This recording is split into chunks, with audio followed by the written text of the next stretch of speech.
Some people walk into a room and conversations bend toward them. Not because they're loud, not because they're special, but because they know what most people don't. Influence is a set of hidden psychological triggers. And once you learn them, anyone, including you, can use them. So let's begin. 1. The Benjamin Franklin effect, or how asking a favor makes you more likable. Most people think the way to win someone over is by doing something for them. But psychology reveals something far stranger. If they do something for you, they'll like you more. Benjamin Franklin discovered this centuries ago. He once asked a political rival someone who disliked him to lend him a rare book. The man reluctantly agreed. After Franklin returned it with warm thanks, the enemy became a friend. Modern psychology explains why. When someone helps you, their brain tries to make sense of it. I wouldn't help someone I dislike, so maybe I actually like them. That's the trick. A small favor, asking for an opinion, borrowing a pen, requesting feedback, nudges the mind to rewrite its story about you, not because you manipulated them, but because their own actions convince them you're worth liking. It's gentle, subtle, and strangely powerful. People trust those they invest effort into, not the other way around. 2. The door-in-the-face technique. Influence isn't always about the first request. It's about the second. Psychologists discovered that when you start with a request so large it's guaranteed to be rejected, something fascinating happens. People feel a mild sense of guilt for saying no. And guilt makes them more likely to say yes to the next request, the real one you wanted all along. This is the door-in-the-face technique. Ask big, let them refuse, then ask small. For example, could you help me move this weekend? Too big, they decline. No worries. Could you at least help me carry this one box? Suddenly they're more agreeable.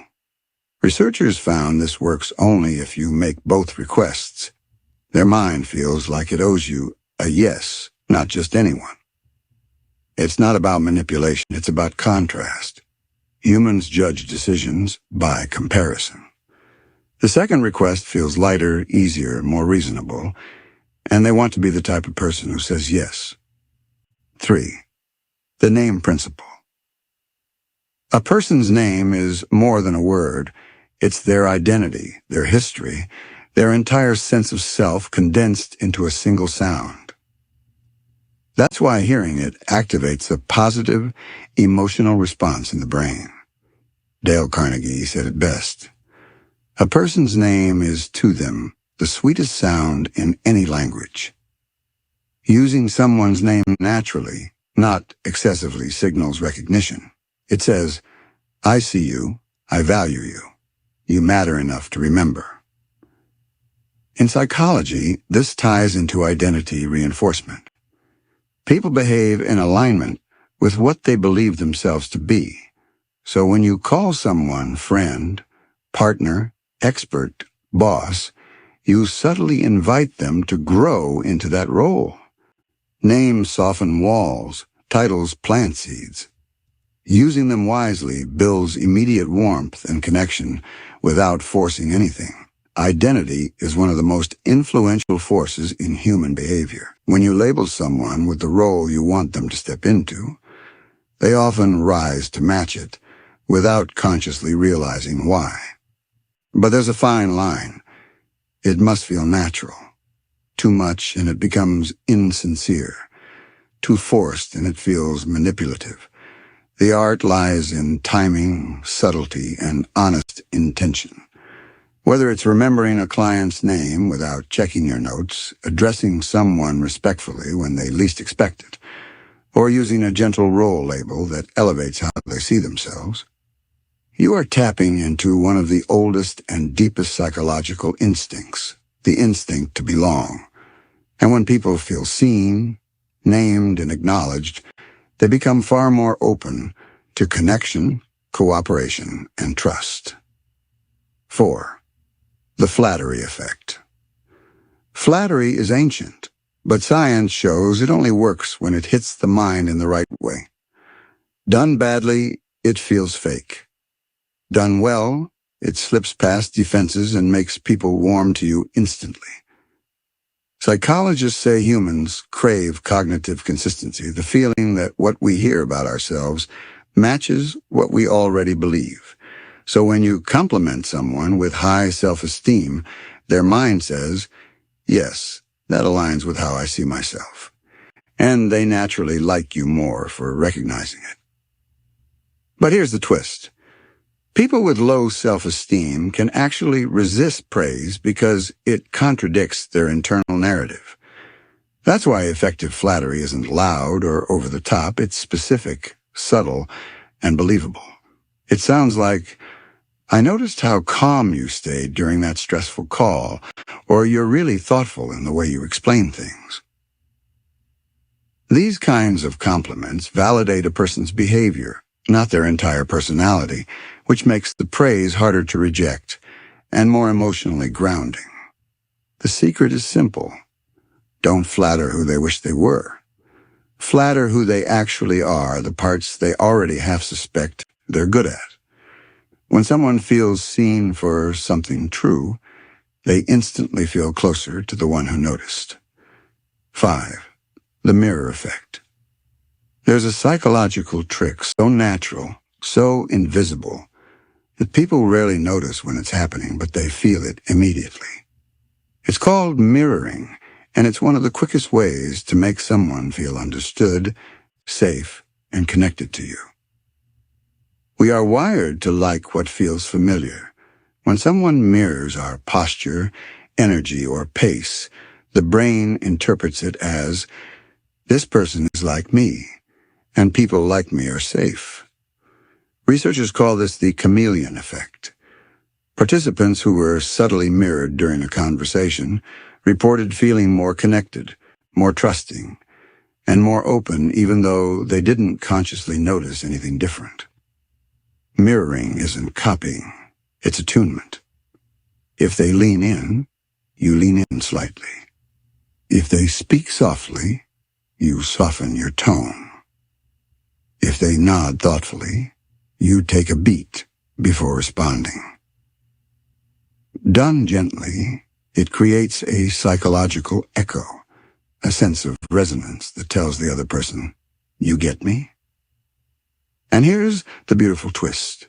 People who are mirrored not only like the mirror more, they become kinder and more agreeable to everyone around them. Why? Because being subtly matched boosts their self-esteem. When someone feels validated, their entire emotional state rises. Mirroring works because it's not manipulation, it's connection. It's the nonverbal equivalent of saying, I'm with you. Whenever you need to build trust quickly in a conversation, a negotiation, a first meeting, don't push harder. Don't talk more. Just mirror. 6. Ask when they're tired. Here's a trick most people never think about, but psychologists swear by it. Ask for what you want when the other person is mentally drained. Not exhausted to the point of collapse, just end-of-day tired, when their decision-making fuel is low. Why does this work? Because the brain has two modes, analytical, sharp, skeptical, cautious, and automatic, agreeable, compliant, low resistance. When someone is tired, their analytical mode goes offline. They don't want to evaluate, negotiate, or challenge anything. Their mind slips into autopilot, and autopilot prefers the simplest path, usually saying, sure, I'll do it tomorrow. And here's the real psychological magic. People have a deep need to stay consistent with their words. So even if they said yes just to get you out of their hair, they'll still follow through the next day because their brain wants to honor the commitment it already made. This is why end-of-the-day requests often succeed where midday requests fail. A tired mind avoids friction. A tired mind avoids conflict. A tired mind just wants peace, and agreeing with you is the fastest route to it.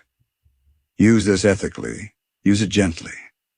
But remember, sometimes timing is more influential than effort. 7. The can't refuse request.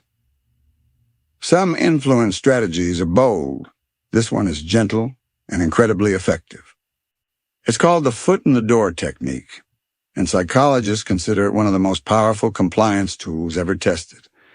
Here's how it works. Step 1. Start small, ridiculously small.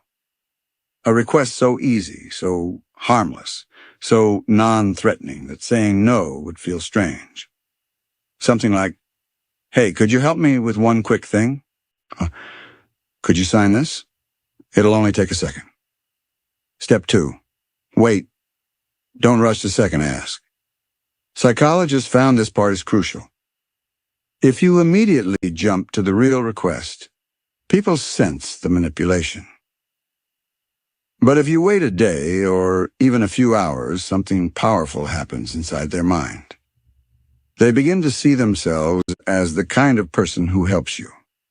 Not because of what you asked, but because of what they already did. Step 3.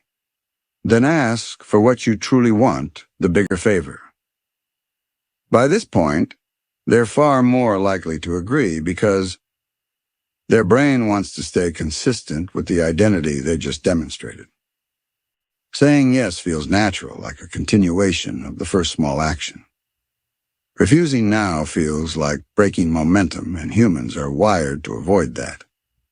Researchers testing this trick found that once people committed to a tiny request, like expressing support for environmental protection, they were dramatically more likely to agree to a much larger one later, like donating money or buying eco-products. Why? Because the mind whispers, "I already said yes before. This is who I am." This technique doesn't force anyone. It just lets them walk through a door they open themselves. When used ethically, it's win-win. They feel helpful, and you gain cooperation without pressure. Small yeses create big yeses. That's the quiet psychology of momentum. 8. The power of silence. Some psychological tricks are loud. This one is almost invisible. Yet it is one of the most effective tools you will ever use in influence. Humans are natural mimics. We sync our tone, posture, breathing, even blinking to whoever we're speaking to. And there is one signal that triggers subconscious agreement more than anything else. Nodding. Not the exaggerated bobblehead kind, but slow, steady, thoughtful nods while someone is speaking. And especially right before you ask for something. Here's why it works. 1. Nodding activates the brain's agreement reflex. Research shows that when we nod while hearing information, we are more likely to believe it. The brain interprets the physical action as emotional confirmation.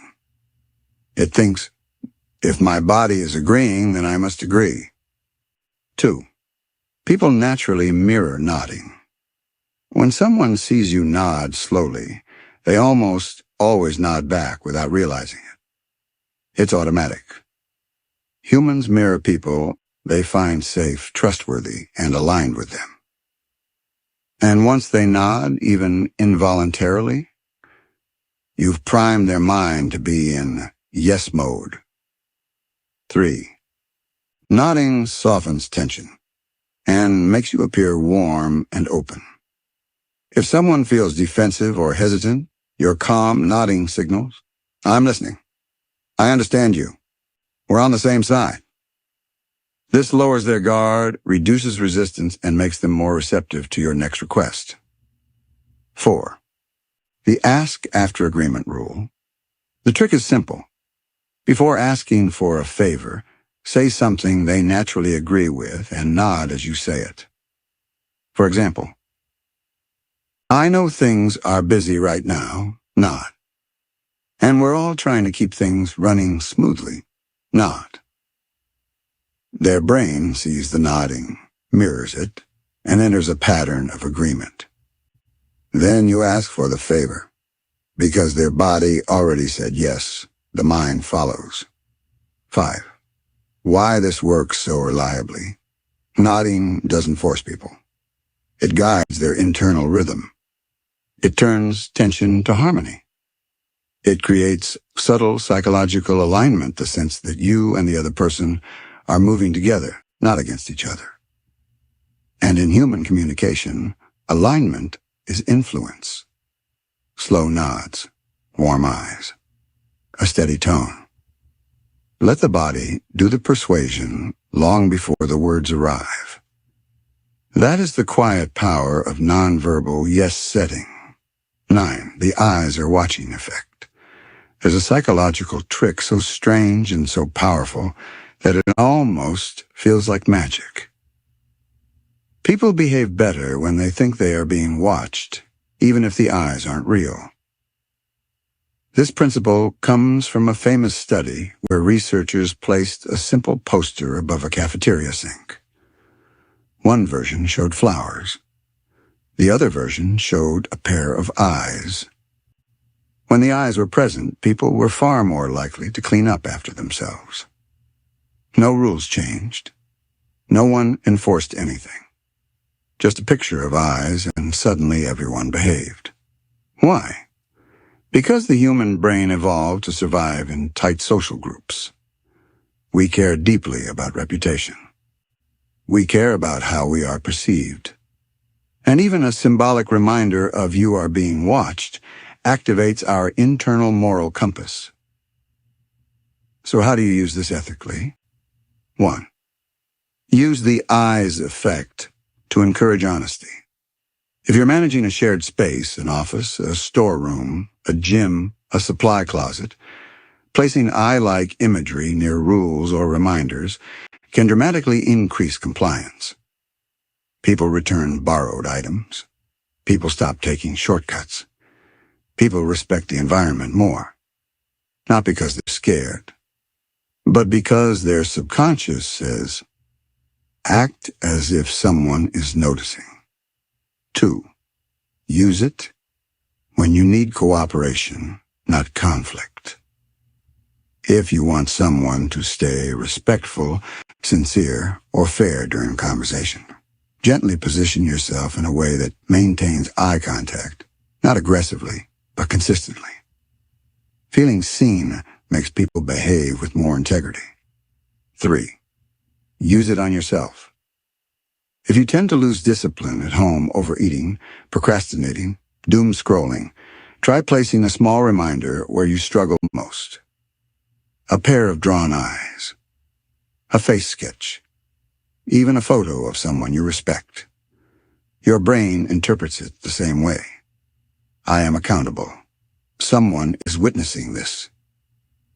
Suddenly your standards rise. 4. Remember, this trick works because humans are social creatures. We behave better when we feel observed. This doesn't mean surveillance. It means awareness, presence. The subtle reminder that your actions have weight.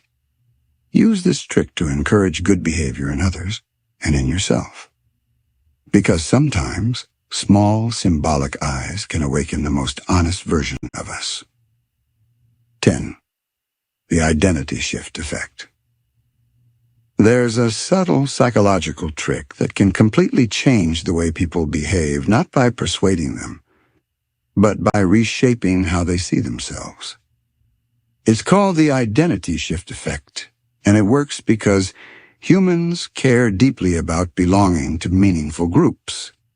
In psychology, this is tied to self-perception theory, the idea that people infer who they are based on what they do and how others describe them. And here's the fascinating part. Using nouns, a voter, a helper, a leader, is far more powerful than using verbs to vote, to help, to lead. One word can transform an action into an identity. A study proved this clearly. People who were asked, "How important is it to you to be a voter?" were significantly more likely to vote the next day than those asked, "How important is it to you to vote?" Just one noun flipped behavior. So how do you use this influence ethically? 1. Invite people into a positive identity. When you want someone to rise to a behavior, encourage them to be something, not just do something. Instead of, "Can you help me with this?" Try, "You've always been someone who knows how to solve things. Could you take a look?" You're not asking for a task. You're inviting them to embody a role one they feel proud of stepping into. 2. Strengthen cooperation through identity labels. If you want to build teamwork or unity, use group-based nouns. You're part of the core team. You're one of the problem solvers here. You're someone people depend on. People rise to whatever identity feels true, respected, and valued. 3. Change your own behavior. Using identity, not willpower. Instead of telling yourself, "I need to stop procrastinating," say, "I'm the type of person who finishes what they start." Identity creates consistency. Consistency creates habits. Habits create results. This is why author James Clear says, "Every action you take is a vote for the type of person you wish to become." Identity leads. Behavior follows. 4. Use it only to empower, never to manipulate. Identity is powerful. Too powerful to use carelessly. Don't label someone in a negative way. Don't trap them in an identity that hurts them or limits them. Instead, use labels to uplift, encourage, and strengthen. Help people grow, not shrink.